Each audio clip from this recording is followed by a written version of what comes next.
Calculus, the product rule. This deals with when we have a function, for example, y can be written in terms of one function of x times, so the product, of another function. We think of this as if y can be written as u times v, where u and v are both functions of x, then we're able to write our product rule, which is dy dx equals u times dv dx plus v times du dx, sometimes also written as shown to the right, where uv dash, meaning the differential of uv, is equal to u v dash, the differential of v, plus v u dash, the differential of u. So let's look at an example. In this example, we're given that y is equal to x cubed times 2x minus 1 to the power of 4, and we want to find dy dx. So let u equals x cubed and v equals 2x minus 1 to the 4. So we have our y equals uv. Next, differentiating x cubed gives us 3x squared. Differentiating 2x minus 1 to the power of 4 using chain rule, so 4 in front. The differential of inside is 2, and then rewrite this and subtract 1 from the indice. So we've now differentiated u and v. Now to apply those, or to fill them in, to the formula.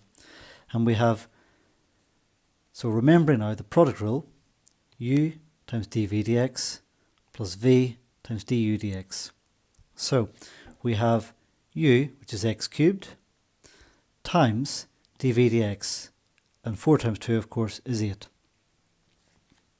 Then we want to add, and we're going to add v, so 2x minus 1 to the 4, so 2x minus 1 to the 4, times du dx. So we have our 3x squared. This can then be simplified into obviously 8 times x cubed is 8x cubed, bracket 2x minus 1 to the power of 3, plus 3x squared, 2x minus 1 to the 4. Now, at this point, for most exam questions, you are done. However, there are occasions when we may need to go further, and to do that, we can factorise even further. So, I've highlighted here in colours the different common factors. Well, first of all, 8 and 3 have nothing in common. X cubed and x squared, well, they have an x squared in common, as we can see down here. Next, 2x minus 1 and a 2x minus 1, so that is common. And we look at cubed and 4, and we take the lower number. So, x squared, 2x minus 1 cubed is a common factor, leaving us with 8 plus 3, 2x minus 1. And at this point it's worth just quickly checking. Obviously here 8 times x squared is not, so we have a little mistake in here, so it needs to be an x. So it needs to be checked obviously. So 8x times x squared is 8x cubed. 2x minus 1 cubed is correct. Finally then 3x squared, yes. 2x minus 1 times 2x minus 1 to the power 3 does indeed give that. Okay, so let's correct that next step.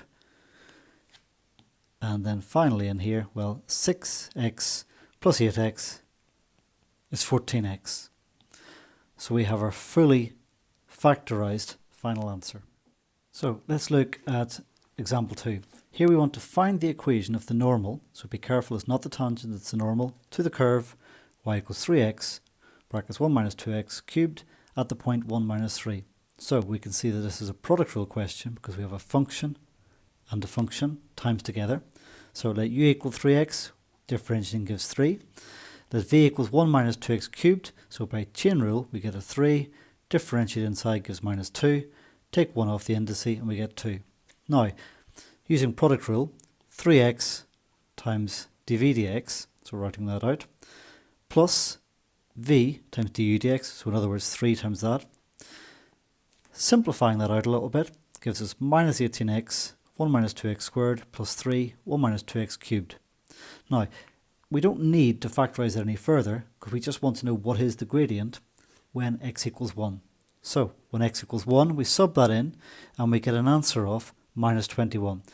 You must show subbing that value in to get your gradient. Don't just do it in your calculator. However, you can use your calculator to check. Okay, then to find the gradient of the tangent at x equals 1, well, we find that to be minus 21. However, the question asks for the normal, and remember the normal, the gradient is the negative reciprocal, so minus 21 becomes positive 1 over 21. So now we know the x and y value and the gradient. So y minus y1 equals mx minus x1. So the equation of a straight line, filling x, y and gradient in, gives us this, tidying that up, and then we want to give our answer in whichever form the question asks for, or if it doesn't, then any of these three will be fine. Okay, question 3.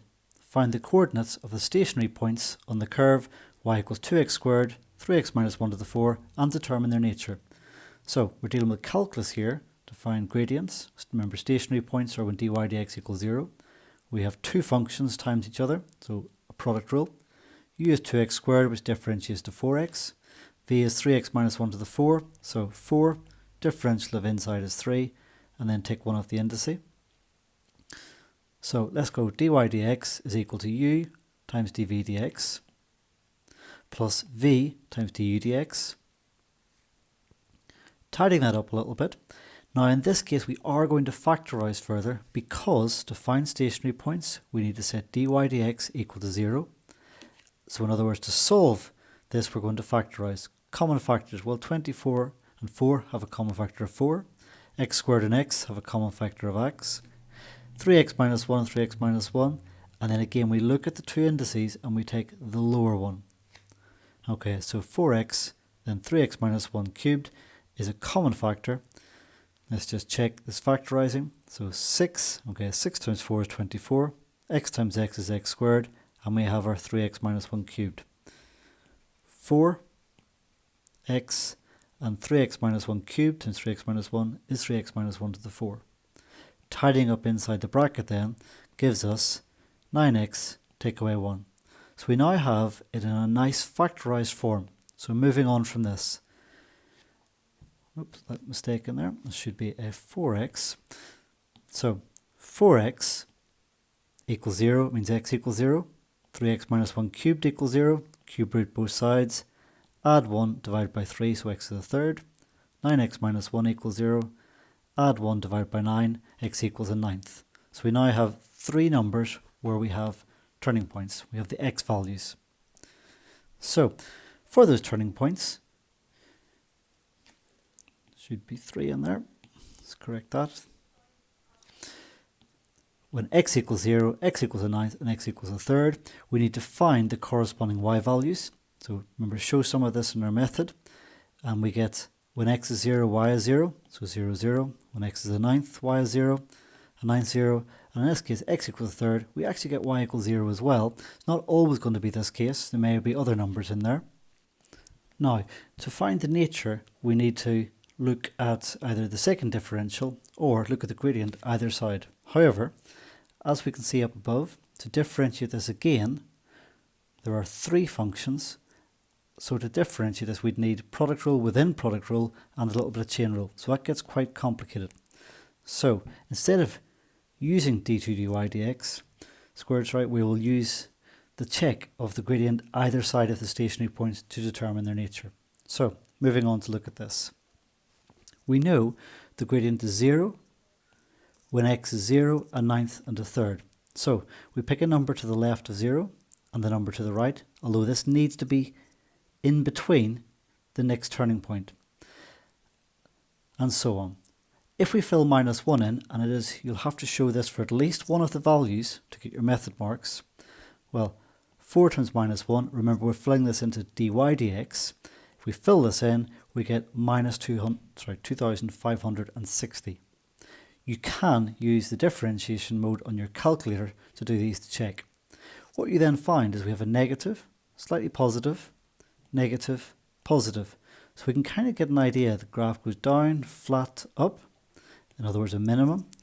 Up, flat, down. And then down, horizontal, and up again.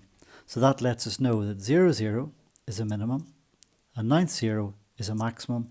And a third 0 is a minimum. And we've shown by these little lines, minimum, maximum, minimum.